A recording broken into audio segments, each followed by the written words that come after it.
In this part, we're going to look at waves because understanding waves and sound waves in particular is really important. That's what we're going to apply our Fourier series to and what we're going to use to evaluate how it works. So basically, the Fourier series allows us to do is take this really complicated periodic wave and decompose it down into a whole series of sine waves. And those sine waves will have different frequencies and different amplitudes. It's like they're all added together to create this complex periodic wave. So when you look at the mathematics for the Fourier transform, it looks pretty daunting, pretty intense. And it can be.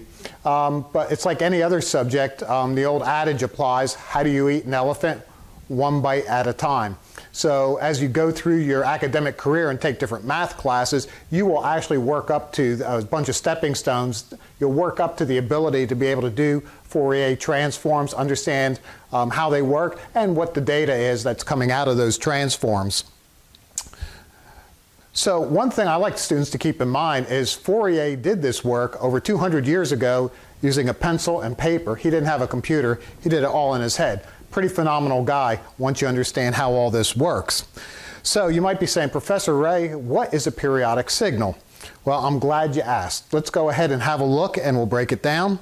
And to do that, I'm going to take a recorder and I'm going to try to sustain a note. I have a microphone here that's going to pick it up. The microphone routes through my computer to a digital oscilloscope program I have running on the computer. So I will try to go ahead and pull a single note and keep it nice and stable so you can see what a periodic signal looks like.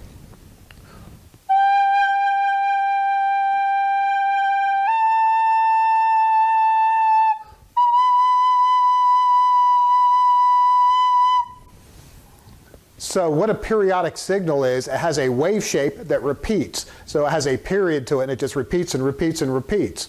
And that's what we're really shooting for when we look at Fourier's mathematics, a periodic waveform. And it can be a very complicated periodic waveform. In fact, sometimes it's even hard to tell that it is periodic, but it is buried in there. So what I'll do, I'm going to go ahead on this and I'm going to pull up a signal generator. I'm going to create a sine wave right here, and I'm going to have it just feed a sine wave in and display it to you. So here is a sine wave. I'm going to adjust the time to spread it out a little bit.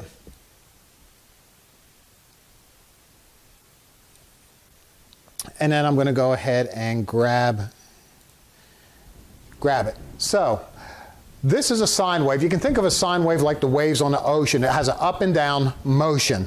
So there's some interesting things in the sine wave we want to look at. The first thing is called the period, which is the amount of time for one wave. And what is one wave? If we start here, we go up, down, and here to this point. So from here to here in time is called the period. That's why we call it a periodic signal, because this period repeats. The wave continues to repeat. These up and down motions are called oscillations. And oscillations have some interesting features that we want to take a look at. The tops of the wave, those are called peaks or crests. The bottoms are called valleys or troughs. You'll hear that used over and over again in different science and physics classes. Peaks, crests, valleys, troughs. The distance between one peak and the other peak is called the wavelength. It's the length of one wave. We could also measure from this point to this point, from this point to this point, or any point in between. If there's a line drawn through, we would get one wavelength. If we look at the time that it takes to go through one wave, again, we said that's kind of the period. If we take that time and we take the reciprocal of it, that gives us what's called frequency. And that is how many oscillations per second. If time is measured in seconds, 1 over time is 1 over seconds, and it's one oscillation, or how many ever oscillations per second. So that's what frequency is, oscillations per second or waves per second. And we typically will call that hertz. Hertz, or Hz, and it's named after a German physicist, Heinrich Hertz. And what it is, it's just a simplified unit that we put on how many hertz is the frequency. And you'll hear that a lot when you talk in terms of computer processor speed, when we start talking about gigahertz and megahertz, things of that nature. So that's where that comes from, Heinrich Hertz. So one of the things that happens is we have this sine wave, and this has a certain frequency, but if I got in and adjusted this, I can actually increase the frequency. I'll just type it in manually. That would be a higher frequency. We have more peaks per second coming through. And it's picking up my voice over the mic on top of that sine wave. But that's a higher frequency. If I went back here, I could adjust it down.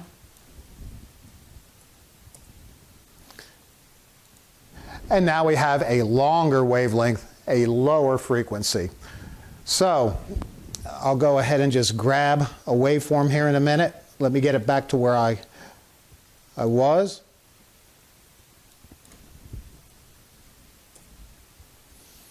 Come to the scope. So I just grabbed the waveform. So we talk about frequency.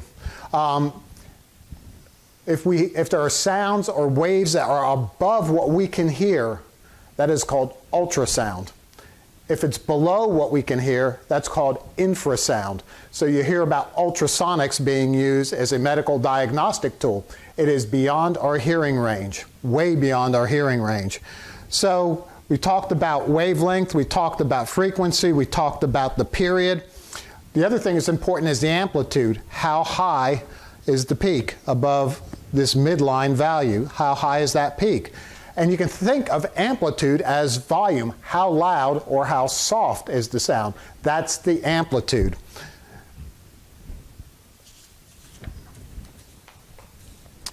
So some key points. We have wavelength, we have frequency, we have amplitude, but there's something else we need to mention, and that is the velocity. How fast does the wave move? And it depends on the medium. So in air, as I'm speaking, the air molecules, it's like a bunch of springs. It's an elastic medium. The energy is being transmitted, and it hits the microphone. And in air, at room temperature, the speed is typically 343 meters per second. So it depends on the medium. If you go underwater, if you dive underwater, you can hear somebody clicking rocks or talking, but the velocity of sound in water is different than it is in air. That's why it sounds completely different. So there's an easy mathematical relationship that ties this together, and that is that the velocity equals the frequency times the wavelength. And if you know any two of those, you can calculate the third. So if you have velocity equals frequency times wavelength, you could say frequency equals velocity over wavelength, or wavelength equals velocity over frequency. You can just do some algebraic manipulation. So if you know any two, you can solve for the third. So I won't take any time to do those calculations in this video. That'll take too much time. But one of the cool things about the Fourier series is that when you take these and you mix them all together, you get some different wave shapes. So by adding up the right kinds of sine waves, the right amplitudes and frequencies, we can come up with all different kinds of waveforms, including those that closely mimic musical instruments. So I put together an Excel spreadsheet to show you how we can adjust some of these parameters and how the waves build. We'll go to that now. Okay, so here's my Excel spreadsheet, and we're going to step our way through and build some different shapes of waves. And the first one we're going to do is called a triangle wave, and it uses what are called the odd harmonics. So we have this fundamental frequency, that's this one that shows up as A, with just a theta after it. Then we use the odd harmonics, so we go at 3 theta, 5, 7, and 9, and we put in different values here for A, and let's take a look at how our wave builds. So we're going to see the sine waves appear here, overlapping one on top of the other. And down here we're going to see the end result when they're added together. So for our first sine wave, we're going to put 1. That means over here, under this column D, we have this initial fundamental frequency, this fundamental sine wave with a 1.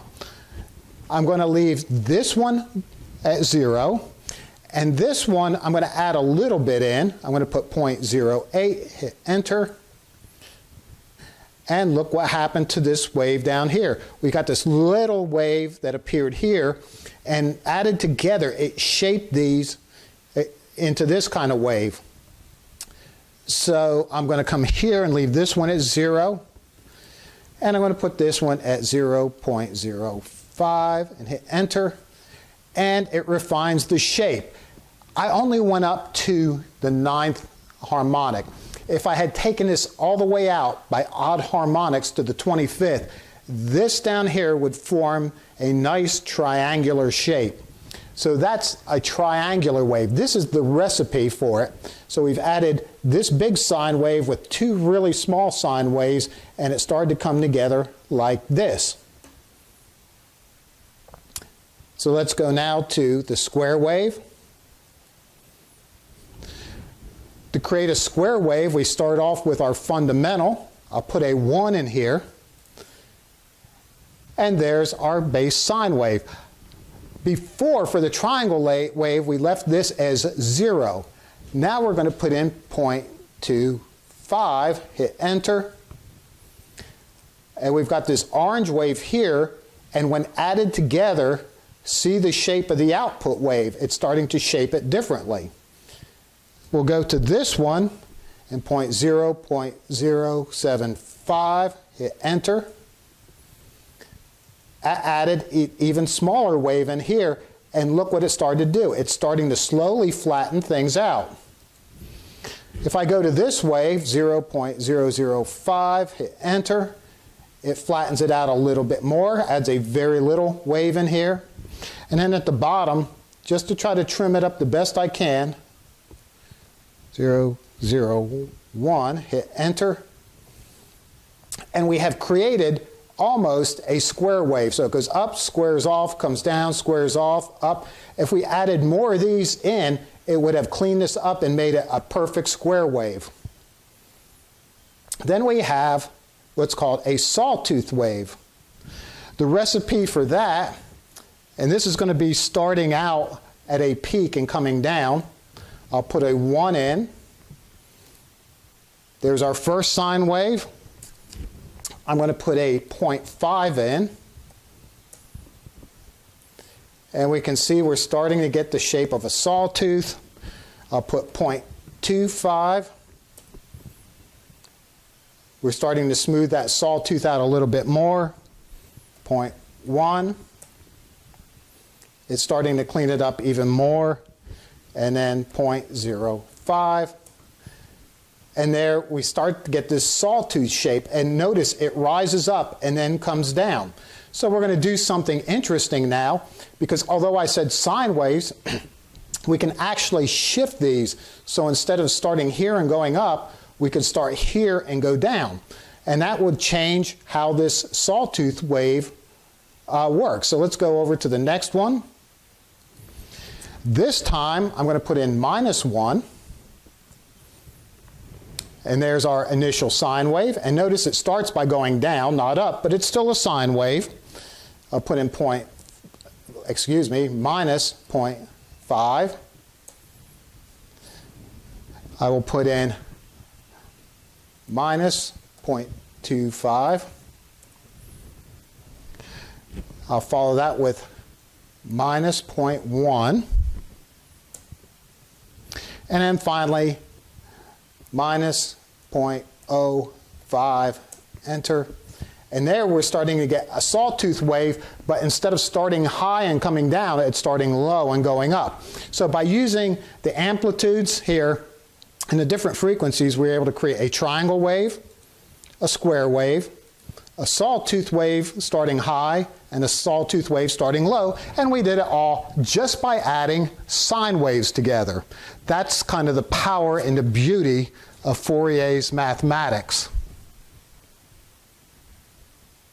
Some of the more common periodic waves we'll run into, we have the sine wave up here, but I can also show some other waveforms. I'll come to my signal generator, and I'll create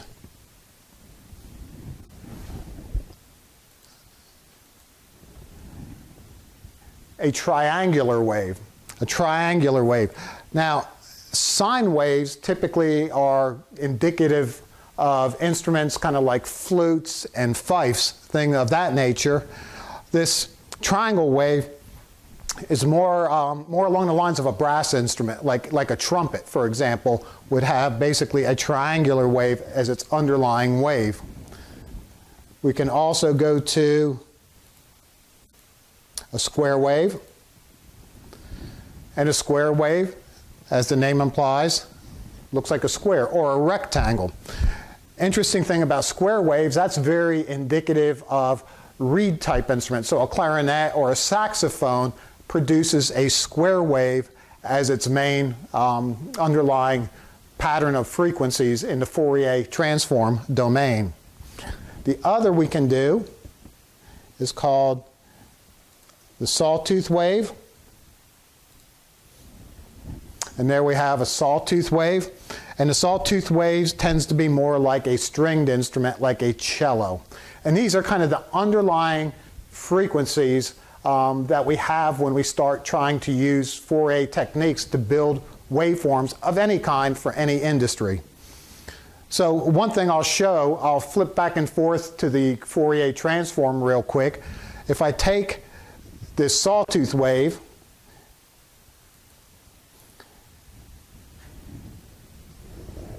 we look at how the frequency spectrum, each one of those lines is at a frequency.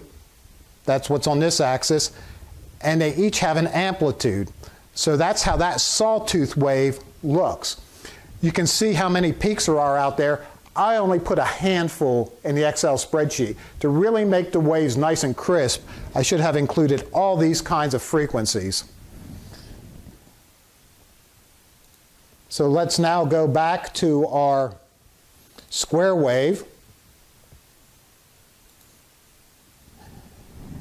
And there we go, the square wave frequencies. And it looks quite a bit different. They're spaced out quite a bit farther than the sawtooth wave. And again, that's what the square wave looks like. And that's what the Fourier spectrum looks like.